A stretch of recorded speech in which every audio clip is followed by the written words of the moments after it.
Hi there, my name is Caitlin Bandy and this is my channel BandysBooks, and it is Friday, so we're here with another recipe and review. Today we're going to be reviewing The Proposal by Jasmine Guillory.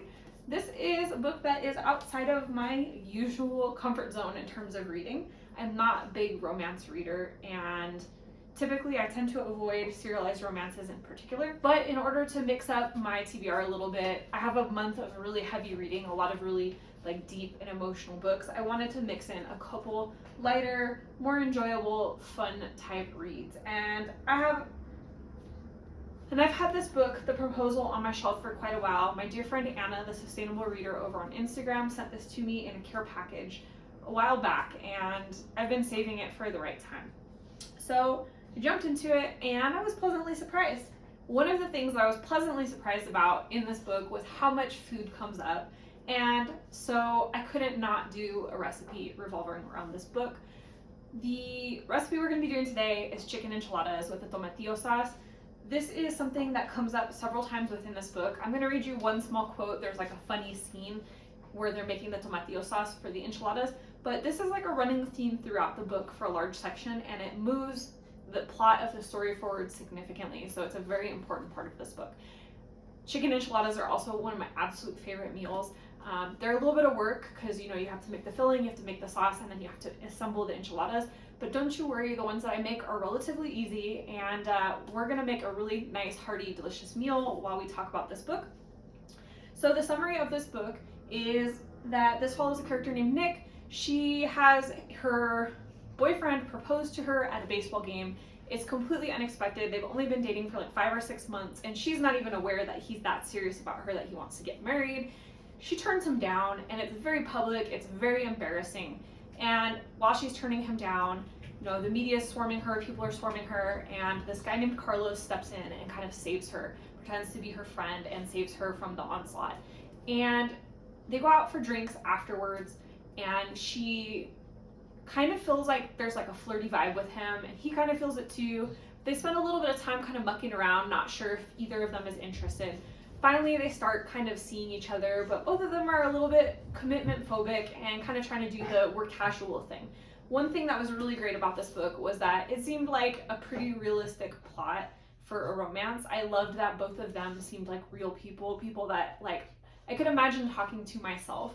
I've had friends that have been in the same scenarios that these two find themselves in. So the enchiladas run throughout the book, but there's one particular scene that involves Carlos and Nick making the sauce for the enchiladas that I really enjoy, and what really ultimately inspired me to make this recipe. See, he turned to her for the first time in a while. Now the tomatillo sauce is all, oh my god, what are you doing? She stopped just as she pulled a stem off another dried chili.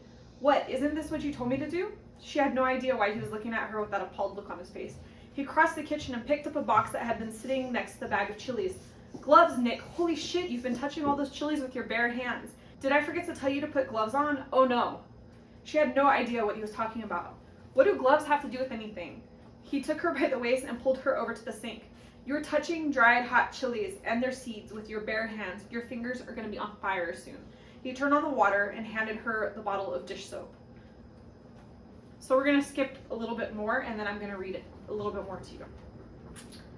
Okay, great. We must have caught it in time. Pull some gloves on and let's go. She couldn't stand it anymore. I will in 1 second, but the thing is that my nose is on fire. He dropped the chili and turned to her. What did you say? She grabbed his hands. It was getting worse by the second. My nose is on fire. My face is on fire. He slowly looked up at her. Her face felt like it was bright red. How had it gotten so hot so fast? She wanted to submerge her head in a cold bathtub or a lake, or maybe the ocean would help. No, too much salt. Your face. Oh shit, you touched your face, didn't you? She threw her hands in the air. Who cares? What does that mean? I mean, I guess I did, but I don't remember doing it. But also it's kind of moot right now because my face is on fire. What do we do to make this stop? She knew she wasn't being rational, but she didn't care because her face was on fire and getting hotter by the second. Carlos opened the fridge and muttered to himself as he looked through it. Milk is good for capsaicin burns, but it's not like you can sit there with your nose in a bowl of milk. He was being altogether too calm about this. What the fuck was he talking about capsaicin? This was not the time for fancy medical words. He had not noticed that her face was on fire. Carlos, sorry, what about this? He took out a tub of sour cream. She took it from him. What do you mean, what about this? What's this gonna do? Why the hell was she even asking questions? She would literally do anything right now to make this stop. He took the lid off of the tub of sour cream, put it all over your face. She narrowed her eyes at him, but scooped a big dollop out of the tub with her fingers anyway. Are you sure about this? He nodded. Of course I'm sure. I'm a doctor, aren't I? Smear a big layer of sour cream everywhere it hurts. So, as you can imagine, this scene continues on with them laughing at each other while Nick's face is covered in sour cream to try to manage the capsaicin burns. All right, so we're gonna go over the ingredients and equipment needed for this recipe. I'm gonna go over them in portions because there's 3 different steps in the recipe, and so I want you to have the ingredients for each step. So for our filling, you're gonna have chicken. You can use either thighs or breast, whichever you prefer. And you're gonna have a green bell pepper, a red bell pepper, onions, and a couple cloves of garlic. I've already pre-prepared the filling because this recipe does take quite a bit of time. There's several steps in it. I don't want this to be a 4-hour video because you're watching chicken boil. There will be a detailed description of how to make the filling in the description box. For the sauce, we're gonna need tomatillos, jalapeno or chili serrano if you like it a little bit spicier, white onion, and some garlic, and salt. For the toppings for our enchiladas, I have an avocado, I have some queso cotija, we have some crema mexicana, which is just a thinner version of sour cream, we have corn tortillas, and we have some romaine lettuce. So those things will be going on top of the enchiladas once they're cooked and ready to go. For equipment, we're gonna need a pot. This will be to boil our tomatillos. We're gonna need a cutting board and a knife. And we're gonna need a blender. I have a magic bullet, but if you have a regular size blender, that's fine. It's just gonna be to puree our salsa. And then we're gonna need 1 skillet to heat our tortillas when we go to assemble our enchiladas. So that's everything you're gonna need. Let's go ahead and get started. The first thing that we're gonna do is get our tomatillos and our chili boiling to make our salsa. So if you're unfamiliar with tomatillos, this is what a tomatillo looks like. They come in a husk. It's basically a little green tomato. And in order to prepare them, we just need to peel them. So while we peel them, let's talk about Nick. Nick is our main character of our story, and she has just had a proposal on television, live at a baseball game, that she was not expecting at all. And she kind of feels defensive about it. Like, she feels like, why would this person surprise me? Like, why would he propose when we've never even talked about marriage? She's rightfully shocked and angry.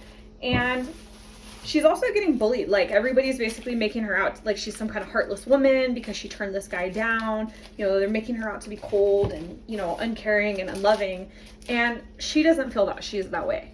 And I think that's pretty fair. It doesn't seem like she's a cold, uncaring person. Like, since we see the story through her perspective, you can tell how clearly shocked and surprised she was by this unexpected proposal. And as we get to know Nick, we find that she does have a little bit of a commitment issue, but overall, she's a pretty caring person. She has good friends. She's good to the people in her life. When people treat her respectfully, she treats them respectfully as well. And this whole situation with the boyfriend proposing was just a really unfortunate situation. She doesn't really understand what happened there. So Carlos, the love interest, is like her knight in shining armor. Like I mentioned in the beginning, he kind of rescues her in this tough situation. Him and his sister rescue her in this tough situation. Just a little note, sometimes tomatillos will have like dirt and stuff that gets inside the husk, so we're gonna make sure we wash these really, really well after we peel them. So Carlos is everything I think you would want in a main male lead. He's attractive, he's a good cook, he's funny, he knows like the right amount of, I don't want to say interference, but like he knows when he should step in and when he should step back. He's a good judge of like the moment and what the person that he's interacting with needs. He's also a doctor, which bonus points. And he's really cares about his family. He's a very loving person. So we see the two of them together, and honestly, I loved how they interacted with each other from the get-go. I found myself rooting for them really quickly. So now that we have all these tomatillos peeled, I'm gonna go ahead and give these a really good wash. So if you're working with tomatillos for the first time, you'll find that they have kind of a sticky, like a gluish residue. I'm gonna rinse these like a total of 3 times. So I'm gonna put them in water, swirl them around, clean them really well, dump the water, rinse them a second time, dump the water, and rinse them a 3rd time. I was taught that by a cook that I worked with a long time ago, and she told me that that sticky residue is what can make these taste bitter sometimes. So I don't know if that's actually true or not. That's just something that's been taught into me over my years in the kitchen. So I always make sure I wash them really well to get rid of as much of the sticky residue as possible. You can add as much chili as you'd like to your tomatillo sauce. In our household, I really like spicy, but Oz doesn't eat that spicy, so we're making a relatively mild version of it. But if I was making this for myself, I would have probably added about 3 of those chiles. While we're waiting for our tomatillos to boil, we're just gonna rough chop our onion and our garlic. So the onion could be in just big pieces like this because it is gonna go into the blender. So it doesn't need to be too fine. And then we need probably this whole half head of garlic. If you hear any squeaking noise in the background, my dog is playing with one of her squeaky toys. She doesn't understand film time, so. One of the other things that I really loved as well in the proposal are the supporting characters. There are so many wonderful supporting characters in this. Carlos's family is really fun. We get to meet them at several points, and Carlos is kind of in the position of feeling like he needs to be the man of the family. His father had passed away a few years back, and so he feels like he has to take care of everyone. He's super involved with his cousin, his sister, his mom, like everybody in the family is really close, and I love that. I love a tight family. And then with Nick, we have her 2 best friends, and her 2 best friends are a lot of fun. I think they have a ton of personality, and even though like we don't spend a whole lot of time with them, it's just clear how much they love her and adore her and what supportive friends they are. One of them owns a cupcake bakery and is like frequently sending people home with cupcakes. It made my heart so happy to see so many people in this book that love cooking and food, and just people that support each other and love each other. It was really healthy all around, honestly. The only thing that wasn't healthy was the first boyfriend in the beginning of the story who just like proposes out of nowhere. That's one thing that I think this book really has going for it too, is this is a book mostly about healthy people and healthy communication. One thing that I really struggle with in romance in general is that typically like people are so unhealthy, the communication's bad, there's all these like misunderstandings and mistakes that happen, and that didn't feel like that here. I didn't feel like the writer was just writing bad communication as like a cop-out to move the plot. I felt like generally that Nick and Carlos especially were really good at communicating where they were at and what they needed.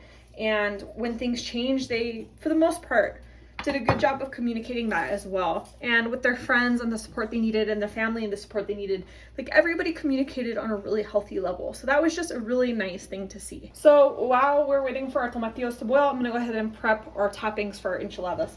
So one of the important toppings for enchiladas is shredded lettuce. So I have some nice romaine here. Just gonna take the ends off, and then we're gonna shred this down nice and fine.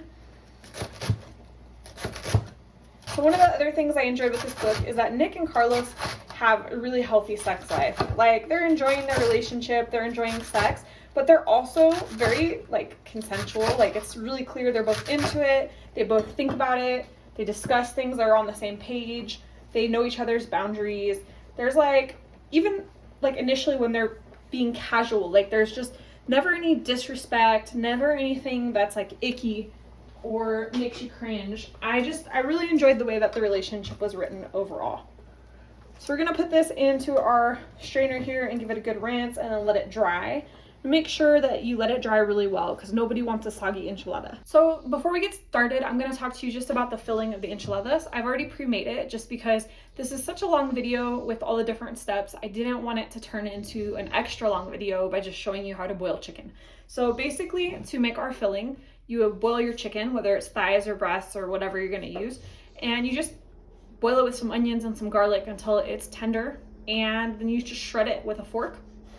So you want it to look like this, something like this. Once it's shredded, I just cook down some onions and some red and green bell peppers just until they're tender. Toss that shredded chicken with it, throw some garlic in for a little bit of flavor, and you end up with something like this. This is gonna go inside the enchiladas, super easy. You can even make it a night ahead and put it in your refrigerator.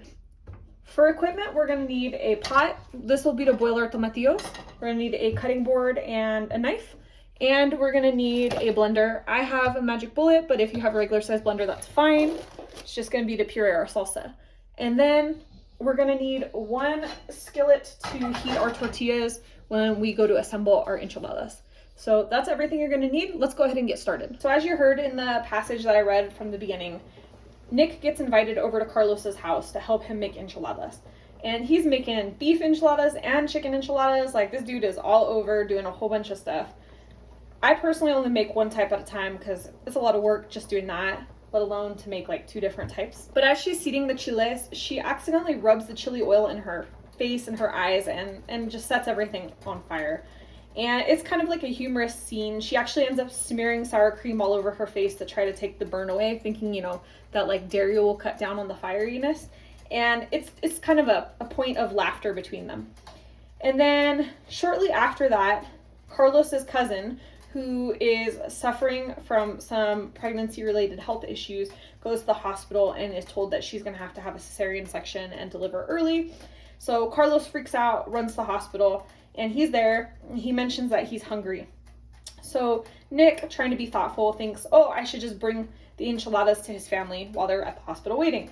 So she shows up without telling him to the hospital where his entire family is and brings trays of enchiladas. And then she meets his mom and his aunties and the whole family. And it's kind of like an overwhelm point for both of them. They're both in their heads about it. Nick is like, oh my God, we're supposed to be casual. Did I like mess up? No, I'm just trying to be thoughtful. I'm just trying to bring them food because they're hungry. And Carlos is like, you know, I haven't introduced a girl to my mom in forever, and everybody's going to take this the wrong way. And it's just kind of like a human, relatable scene about how like 2 different people can perceive one action different ways. And we see this revisited throughout the conflict point of this story. Every time Nick thinks about sour cream or sees sour cream, she thinks of Carlos. And it's sweet. I like that the enchiladas are a running theme. So as you can see, our tomatillos are starting to change color and get very squishy. That's pretty much exactly what we want. Some of them are still just a little bit green, so we're going to give this just a couple more minutes, and then we're going to go ahead and puree all of this into a nice salsa. So we're going to go ahead and make our salsa. Plug in our blender here. And in order to make our salsa, we are going to add some of the tomatillos that are cooked, a little bit of the chili, a little bit of onion, and some garlic, and a little bit of cilantro.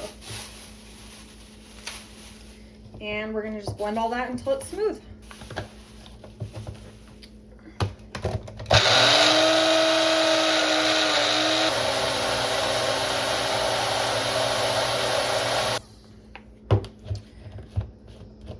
So this is what it'll look like once it's pureed. I still have to do quite a few batches, as you know, this is a pretty small blender, but if you have a big blender at home, you could do most of it in one batch, I think. So we have our bright green salsa right here, and we're gonna taste it first of all to make sure that everything is in balance, that it has enough onion and garlic and all that. I'm pretty sure it does, but one thing that we need to add that hasn't been added yet is some salt.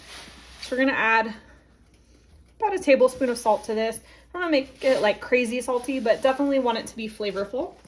And then we're going to bring this back up to a boil, just so that like the onions and the garlic and everything has a minute to cook in with the tomatillos. I used to not recook my salsas, and then I worked with someone that taught me to do it this way, and I was like, oh, this makes it so much better. So one little extra step, but I feel like it improves the sauce a lot.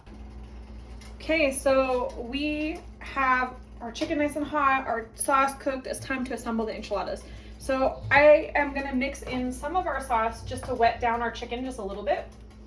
Not a lot, like I don't want this to be crazy wet because we're gonna incorporate sauce in other parts of the enchilada making.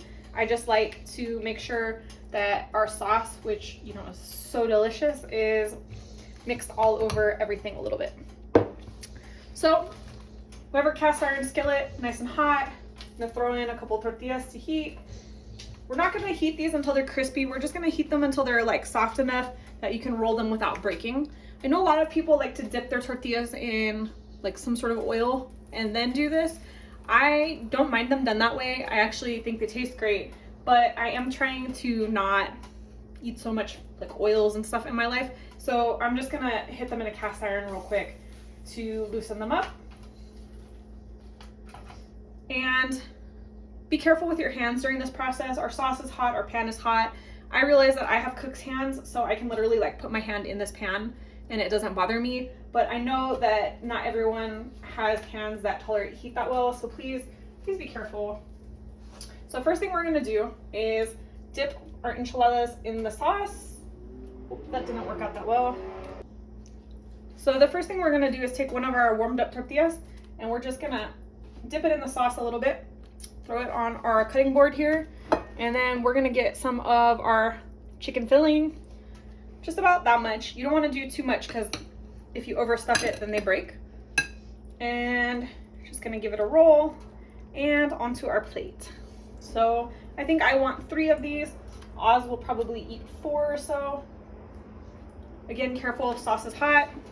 I'm gonna throw down a few more tortillas to heat while those are going. And the trick to this is to have everything hot all at once and then just suffer through the pain of rolling hot food so that you can eat them while they're still hot.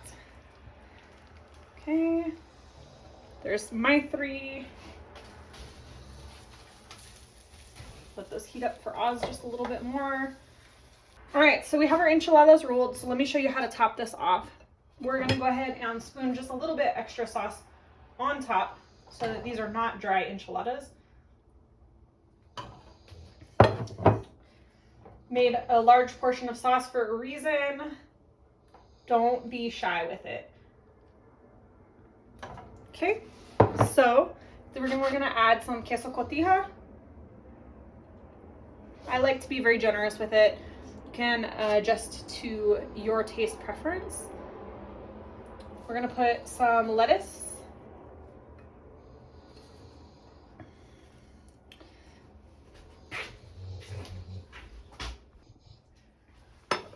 And then we're gonna drizzle some of this crema. And the reason that I like Mexican crema is because it is a lot thinner than American sour cream. So you can literally drizzle it like this.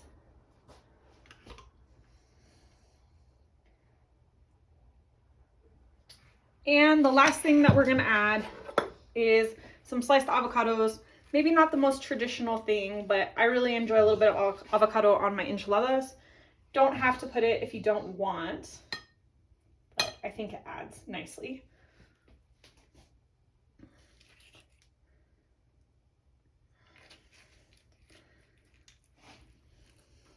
Okay, and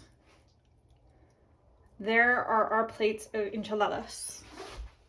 All right, so we have our completed enchiladas, and I'm gonna give you my final thoughts really quick. Proposal is a fun book. I am not a big romance reader, as I said. I still really enjoyed this. I thought this was one of the more practical, plausible romances that I have read so far. My final rating on this book would be a 3.75. So if you know me and you know my preferences in terms of reading, you'll know that that's a really high rating for me for a romance. I would say that it could have almost been a 4-star, except I found the plot just a little bit predictable. You know, that's okay. It doesn't have to be the most shocking revelation ever, but you know, definitely enjoyable. If you're looking for something light and fluffy, check it out. I hear that the whole series is amazing. I haven't read any of the other books in the series. I actually didn't even know it was a series. This reads perfectly as a standalone, just in case that you were worried about having not read the first book. So with that out of the way, let's get into our first bite of our enchiladas. Before I take my first bite, I wanted to add a little bit and say that there are many, many styles of enchiladas. There's red enchiladas, green enchiladas, enchiladas suizas. Like, there are tons of different types of fillings, all sorts of variations. It's a regional thing. Like, in some parts of Mexico, they put roasted potatoes and carrots on top of their enchiladas. Every family has a different way to make this. So if you're watching this and going, my mom or my grandma or my tia or whoever does not make their enchiladas this way, that's totally okay. I'm not the expert on every type of cooking. This is only the way that I was taught to do this.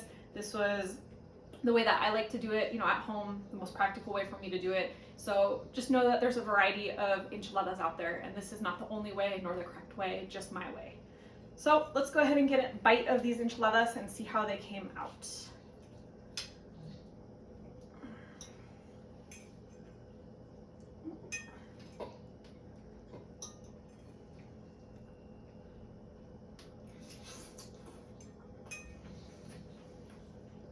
Oh, those are so good.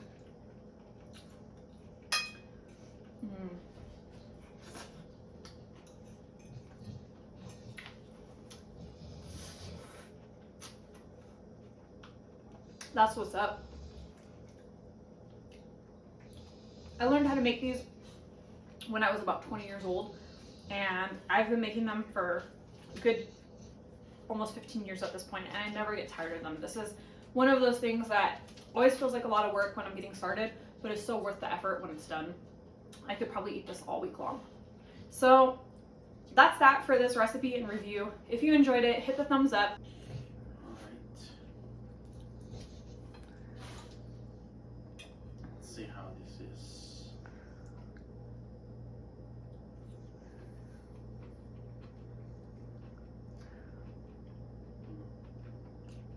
Oh yeah. Is it too spicy for you? Mm-mm. It's good. While I was making the salsa, I was coughing like crazy from the chiles cooking, so I was worried they were going to be a little bit too hot for him. Very good, actually. All the flavors together. That's amazing. Awesome. And here's Luna looking to get some enchiladas too. She doesn't understand why she doesn't have a plate yet.